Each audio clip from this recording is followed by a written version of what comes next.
ওই বিপ্লবী বন্ধুরা তলে তলে তারা দেখেন মিটিং করে বন্যার ত্রাণ দিতে যায়, আওয়ামী লীগের নেতাদের বাসায় গিয়ে খায়। তাদের বিরুদ্ধে আমাদের সতর্ক থাকতে হবে, জামাতের ষড়যন্ত্রের বিরুদ্ধে আমাদের সতর্ক থাকতে হবে। আগামী দিনে এই মোহাম্মদ আব্দুল্লাহ যদি গ্রেফতারের মাটিতে যদি ঔদ্ধত্যপূর্ণ বক্তব্য দেয়, তারেক রহমানকে নিয়ে যদি ঔদ্ধত্যপূর্ণ বক্তব্য দেয়, তার কি হবে? এই হাসনাত আব্দুল্লাহ এই যে পাটারি যে মগবাজি করিয়া বাংলাদেশে হাজার হাজার কোটি টাকা তারা লুটপাট করেছে, আওয়ামী লীগের যত লোকজন আছে সব লোকজনের থেকে টাকা পয়সা তারা হাতিয়ে নিয়েছে। বসুন্ধরা থেকে 1500 কোটি টাকা নিছে, এই খবর বাংলাদেশ সবাই জানে। এই সবকিছু মাস্টার মাইন্ড ইউনুস, আর এদেরকে দিয়ে কাজগুলো করা যায়। প্রত্যেকটার কমিশন খাইছে ইউনুস। এদের মধ্যে বান্দরকে শায়েস্তা করার জন্য আওয়ামী লীগ বাংলাদেশের মধ্যে এক নাম্বার। জুলাই ফাউন্ডেশন নামে একটা সংগঠন করলো, হাজার শত শত কোটি টাকা এখানে আসলো, চেক করে ওরা উদয় করে দিল। ওই সংগঠনটা কিসের জন্য করছিল? আওয়ামী লীগকে অবশ্যই প্রয়োজন। আর আওয়ামী লীগ একমাত্র দল যে দল এদের মধ্যে এনসিপি দের খোঁজা করার জন্য সঠিক হবে। এরা যাতে দেশ থেকে পালাতে না পারে। যে জুলাই দোকান আপনারা খুলেছেন, একটা একটা দোকানে তালা লাগিয়ে দেয়া হবে। খবরদার, দেশের মানুষের চেতনার সাথে, দেশের মানুষের সেন্টিমেন্টের সাথে খেলবেন না। একটা একটা নেতার ফাঁসি হবে। অনেকদিন পরে হলেও দেশের জনগণ বুঝতে পেরেছে এত বড় একটা ষড়যন্ত্র হয়েছে। জামাত শিবির গুপ্ত থেকে এদেরকে রাজপথে নামে সংস্কার হয়েছে। নাহিদ সাহেবের পেটে বিশাল বড় একটা পেন হয়েছে। তার 5 আগস্টের আগে ঢাকা ইউনিভার্সিটির বারান্দায় ঘুমাতো, এখন সেই সার্ভিস প্রাণু গাড়িতে চলে। সমন্বয় করে কি করেছে? তারা এলাকায় এলাকায় টেন্ডার নিয়েছে, তারা নিজেদের ব্যাংক অ্যাকাউন্ট গুছিয়েছে। আসসালামু আলাইকুম। হাসনাত আব্দুল্লাহ এবং সারজিদ আলমের গোপন তথ্য ফাঁস হয়েছে। এবার ফেঁসে গিয়েছেন হাসনাত আব্দুল্লাহ। এনসিপির নেতা কর্মীদের সকল গোপন রহস্য এই ভিডিওতে জানতে পারবেন এবং কোটি কোটি টাকা কিভাবে তারা দুর্নীতি করেছে, আত্মসাৎ করেছে, সেই বিষয়ের এক ভয়ঙ্কর তথ্য সামনে এসেছে, যা আপনি শুনলে অবাক হতে বাধ্য হবেন।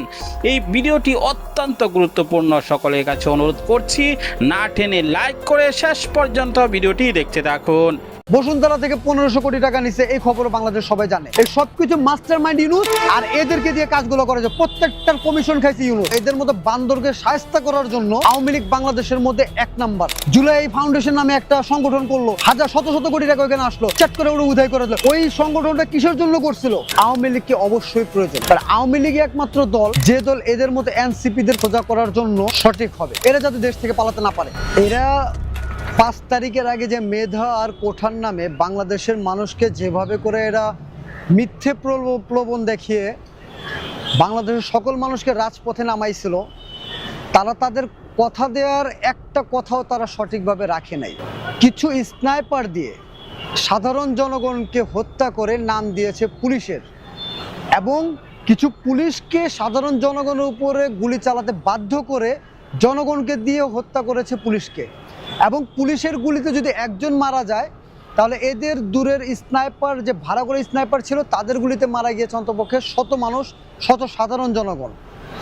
এই একটা গেম খেলে বাংলাদেশের একটা সরকারকে তারা বিতাড়িত করছে, শুধু পাওয়ারের জন্য, টাকার জন্য, অর্থের লোভে, পাওয়ারের লোভে। তো এই যে কাজগুলো করছে, এটা আস্তে আস্তে আমরা বাংলাদেশের জনগণ যখন জানতে পারছি, তখন কিন্তু এদের পিছনে আর আমরা সাধারণ জনগণ নাই। আর বর্তমানের যে সরকার, এই সরকারকে এই এনসিপি যেভাবে করে থ্রেট করতেছে, যেভাবে করে এরা সরকারকে হুমকি দেয়, তাতে এটা সুস্পষ্ট ক্লিয়ার যে অতীতে এরা একটা জঙ্গি সংগঠনকে পাকাপোক্ত শক্ত করে এরা রাজপথে নামছিল শুধু নিজেদের স্বার্থে। শুধু তাই না, এদের কাছে বিপুল পরিমাণ অস্ত্র, বিপুল পরিমাণ একটা জঙ্গি সংগঠন থাকার কারণে এরা অতীতেও সরকারের সাথে একটা বিশাল বড় একটা মোকাবেলা করতে পারছে, এবং এখন পর্যন্ত যে সরকার আছে তাদেরকেও থ্রেট করে যাচ্ছে। তো আমি বলতে চাই, এদের সাথে যুদ্ধ করার জন্য, এদেরকে দেশ থেকে বিতাড়িত করার জন্য আওয়ামী লীগকে প্রয়োজন। আর বাংলাদেশের দুইটা দল, আমরা 71-এর পরে মানে যুদ্ধের পরে যতটুকু আমরা জানছি আমার নানা বা আমাদের মুরব্বীদের মুখ থেকে, এই বাংলাদেশের দুইটা দলই ছিল। একটা হলো বিএনপি, আর একটা হলো কি আপনার আওয়ামী লীগ। তো বাংলাদেশে অতীতে যেমন দুইটা দল ছিল, আগামীতেও দুইটা দলই থাকবে, সেটা হলো গিয়ে আওয়ামী লীগ এবং বিএনপি। সো এখন এরা যে কর্মকাণ্ড করতেছে, এদেরকে বিতাড়িত করার জন্য বিএনপি এবং আওয়ামী লীগের এক হওয়াটা প্রয়োজন। শুধু তাই না, কথায় আছে যে বান্দরের সাথে বান্দরামি করতে গেলে বান্দরকে প্রয়োজন। এখন এদেরকে বিতাড়িত করার জন্য, এদের মতো বান্দরকে শায়েস্তা করার জন্য আওয়ামী লীগ বাংলাদেশের মধ্যে এক নাম্বার। কেননা বিএনপি এমন একটা দল যে দল আসলে এদের সাথে মানে এদের কর্মকাণ্ডে জড়ানোর মতো লোক তারা না। বিএনপি বিগত 17 বছর এই রাজনীতি করে যে হ্যারেস হয়েছে, যে কষ্টগুলো করছে, এটা আমরা সবাই দেখছি, সবাই জানি। তারেক রহমানও কিন্তু প্রতিহিংসার শিকার হয়েছে।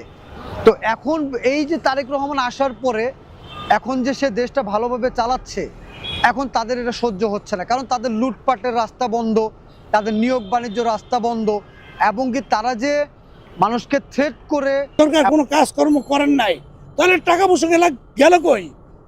এই হাসনাত আবদুল্লাহ যে আসনে নির্বাচন করছে, সে আসনে বিএনপির লোকেরা মামলা দিয়ে নির্বাচন থেকে বঞ্চিত করে সে নির্বাচন করছে। সে আজকে শাহবাগে বলে এক কথা, সংসদে যেয়ে বলে আরেক কথা। তার এই জোর গলার কথা, তে লন্ডনে যায়, তে টাকা পয়সা পায় কই? তার এই গাড়ি বাড়ি পায় কই? এনসিবির এত টাকা পয়সা কোত্থেকে আসে? তারা বড় বড় প্রোগ্রাম করে, তারা ওই গোপালগঞ্জে যাইতে পারে না, মাইর খায়। আর এখন সিদ্ধান্ত নিচে তারা গোপালগঞ্জে যাবে না। তাহলে আজকে কথা তারেক জিয়ার নিয়ে তুচ্ছিল তাচ্ছিল ভাবে কথা বলে, স্বরাষ্ট্রমন্ত্রী নিয়ে বলে, শিক্ষামন্ত্রীকে নিয়ে বলে। শিক্ষামন্ত্রীর একটা জায়গা হয়তো বৃষ্টি যেভাবে লেগে যাবে, অসুবিধা হবে, এটা তো শিক্ষামন্ত্রী ওইভাবে বুঝতে পারে না। আর শিক্ষামন্ত্রী তো সেক্টর একটা নয়, এরকম সারা বাংলাদেশের প্রত্যেকটা জেলা উপজেলা সেক্টর আছে, তাদের মতামত নিতে হয়, নিয়ে তার মধ্যে সিদ্ধান্ত নিতে হয়। সেই সিদ্ধান্ত নিতে যাইয়া তার এখানে একটু ভুল হয়েছে। এই ভুলের জন্য এসএসসি পরীক্ষার্থী যারা আছেন, এরা হলো শিশু বাচ্চা, আমাদের প্রত্যেকটা বাচ্চা, আজকে তারা রাজনৈতিক পথে তাদেরকে নিয়ে গেছে। আমি এই বাচ্চাদের মা বাবাদেরকে বলবো, আপনাদের কাছে জোর হাত করি, আপনারা এই বাচ্চাকে রক্ষা করুন, আপনারা এই বাচ্চাদেরকে রক্ষা করুন। আপনাদের অনেক কষ্টের টাকা দিয়ে আপনারা পড়ালেখা করান। আপনারা এই বাচ্চাদেরকে রাজনৈতিক পথে দিবেন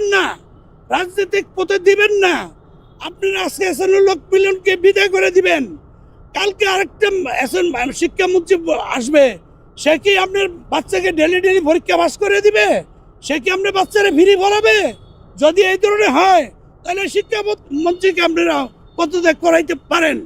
সে তার জীবনযাত্রা, এই শিক্ষামন্ত্রী আজকে এইভাবে আসে নাই। প্রেসিডেন্ট জিয়া রহমান যখন ক্ষমতা আসলেন, তখন সে ঢাকা বিশ্ববিদ্যালয়ের ছাত্র ছিল। তখন প্রেসিডেন্ট জিয়া রহমান ঢাকা বিশ্ববিদ্যালয়ে ঢুকতে পারেন নাই। তখন সেনাবাহিনীরা জিয়া রহমান ছাত্রদের সাথে কথা বলতে চাইছিল, তখন সেনাবাহিনীরা যাইতে দেয় নাই।